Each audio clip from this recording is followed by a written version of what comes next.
Good morning, everyone. It's great to be here. Thanks for the introduction, Jeff.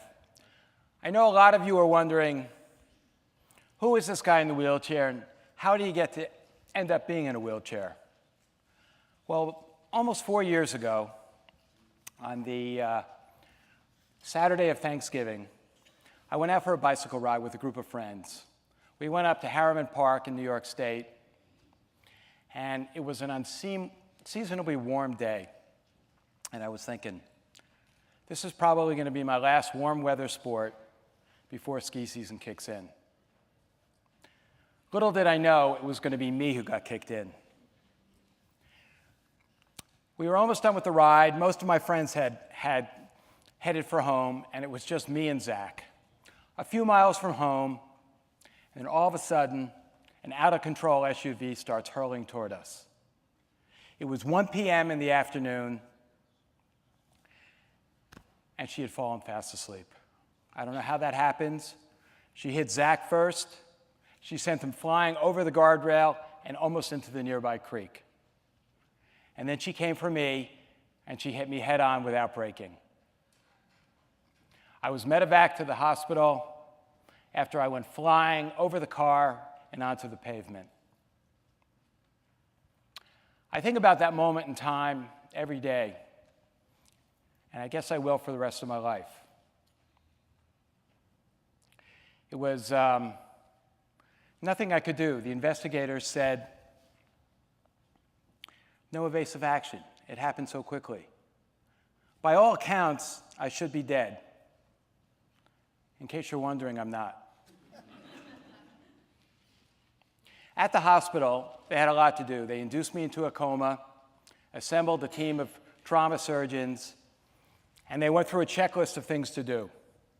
Prevent me from bleeding out, reconnect my lungs to my aorta, address my massive internal injuries,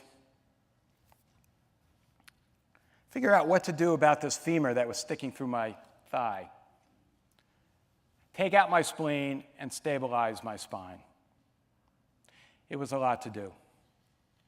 I don't remember a lot from my almost 2 months in ICU.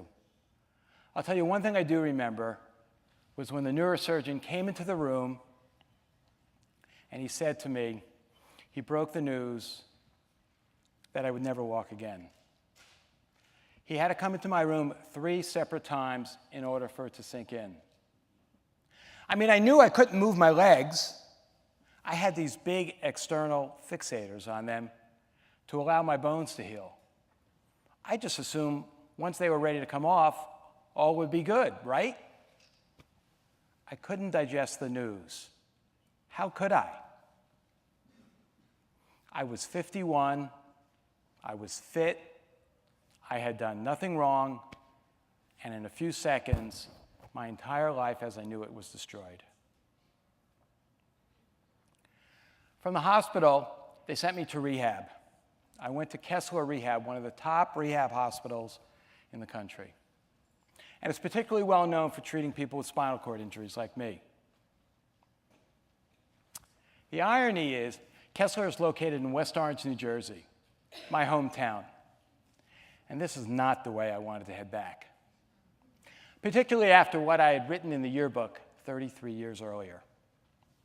Think back to 1978. I was a huge Bruce Springsteen fan. Who from New Jersey wasn't? And we were asked to submit a picture and a quote. I didn't know what to do. I figured I'll choose the last line of my favorite Bruce Springsteen song, Thunder Road. It's a town full of losers, and I'm pulling out of here to win. It seemed so witty at the time. But like many things that I did in high school, not very well thought out. And I regretted it almost immediately. Back to West Orange and Kessler. The loser, me, had returned. On my first physical therapy session, they sat me up and I passed out. It was going to be a long road. Every night at Kessler, I'd sob myself to sleep and hope that when I'd wake up in the morning, the nightmare would be over. It wasn't. And then the next night, and the next night, and almost every night for the almost 11 weeks that I was there, I sobbed myself to sleep, hoping with all my heart that this was a bad dream and I would wake up and everything would be back as it were before. It wasn't. When I was discharged from Kessler, I came home, but the enormity of everything that happened prevented me from moving forward. I kept saying, why me? Why did this happen to me? I had a lot of trouble letting the anger go. Why me? My wife, Betsy, said, why not you? Stuff happens. It happens to everybody. But what she didn't say, and what we both knew, it didn't just happen to me. It happened to her, it happened to my 3 daughters, and it happened to those friends and family who loved me. But for me, it was a constant. I just couldn't get away from it. You know what? I was even ambivalent about having visitors come see me. Because when people came to see me, it brought the reality back home. It made it all the more real. There I was, this dazed, scrawny paraplegic who could barely move. Over time, my mental well-being started to improve a little bit. I couldn't point to any one catalyst that made it better. But I guess in bits and pieces, I started to resign myself to the way things now were and to make adaptations to it. But one thing kept gnawing at me. As much as my wife, Betsy, was so attentive to me, she was also helping my kids manage their lives. And they were doing great things, and they were moving forward through high school, into college, academic, athletic accolades. And me, I was still standing still. And then I realized I ran the risk of them moving on without me. I mean, their lives were going on. And I didn't want to miss them. So I decided to re-engage and to become the father and the husband that I was before. At about this time, a year and a half ago, one of my closest friends died in an equestrian accident. She was an incredible human being, and she strongly believed that we all have a responsibility to make a difference in the world. But the difference is, she went out there and did it. She was a native South African, and she built a residential school in Rwanda to help the orphans of that genocide. Her death hit me really hard. At the funeral and then afterwards, I kept imagining, what would her family do to have her back with them, even in a chair? And here I was, in a wheelchair, but there for my family, and I didn't even appreciate it. One of my favorite movies, and one that I've seen many, many, many times whenever it's on TV, is Shawshank Redemption. And one of the lines struck me. Tim Robbins and the Andy Dufresne character says, "Get busy living or get busy dying." And that hit home. I realized, yes, I'm in a wheelchair, but there are things I can do. I can contribute. But what would I do? I couldn't go back to my career on Wall Street, where I traveled once or twice a week in the US and numerous times to Asia.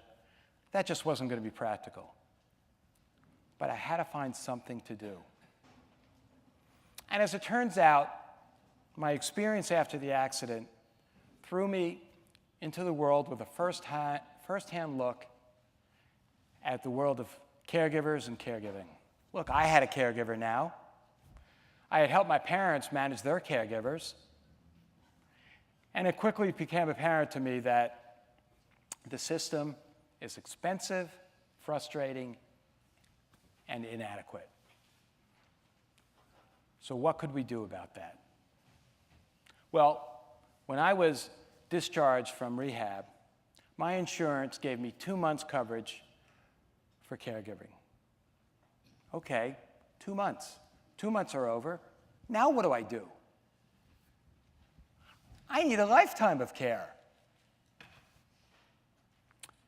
And when you're paying out of pocket, an agency is expensive and restrictive.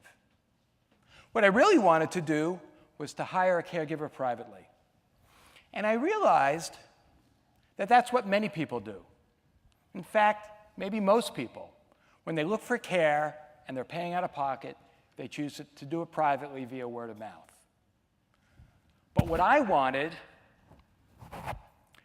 to know, was it possible to know whether my caregiver was reliable, trustworthy, or even a criminal? I couldn't. There was no way to know. And I figured that the home care system that we have in the US is broken. And I could come back with a better model. And that's what I've done. I've named my company Lean On We, with a W. So what we've done is we've created a network of caregivers. And on that network, you have pre-screened, vetted caregivers fully visible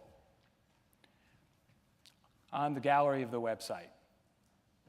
So a family that wants to hire a caregiver privately, they can come on the site,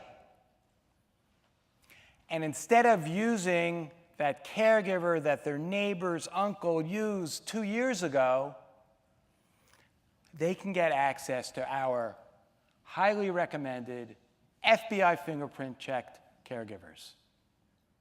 There is no greater peace of mind you can have for somebody coming into your home.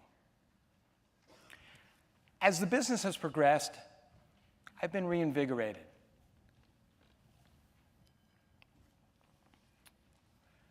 I've re-engaged in society. Get busy living or get busy dying. I've made my choice. I mentioned that we called the company Lean On We.